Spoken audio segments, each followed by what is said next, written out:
Diyon! Ito nga pala yung ginawa nating full sleeve project wrap around. Inabot siya ng 4 days. Ito nga pala si Boss Jumper. Yan, tattoo cover up po ito.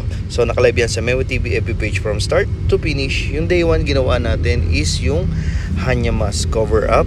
So ito yung dati niyang tattoo. Yan. Kung mapapasin nyo, tan color si Boss pero nagawa natin colored. Hanya is meaning against evil.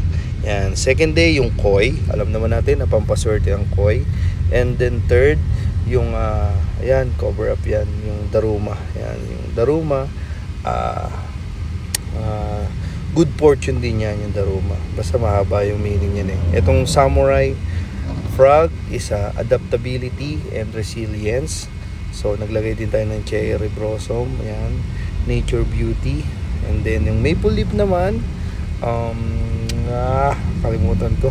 Basta good fortune din yan eh. Tapos yung kitsune, yan, maraming meaning yan. Ang kagandahan talaga sa Japanese oriental is bukod sa maganda yung pagkakabahig niya sa braso, is maganda rin yung meaning niya.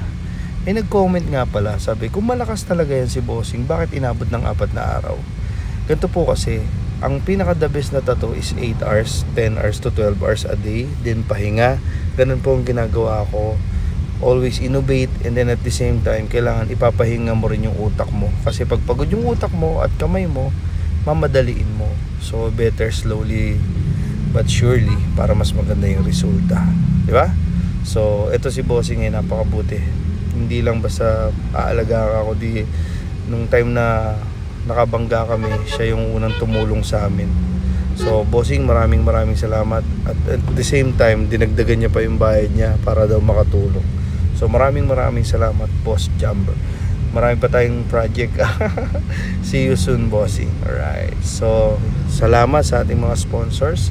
Yung Standard Formula ATV Tattoo, ginagamit ko yan. Nakalive yan while during, and Tech Product Philippines, yung mga pamahid natin, wipes, ink mixing, and sponsor tayo ng MLC Tattoo Supplies. Diyan po kayong order. Thank you.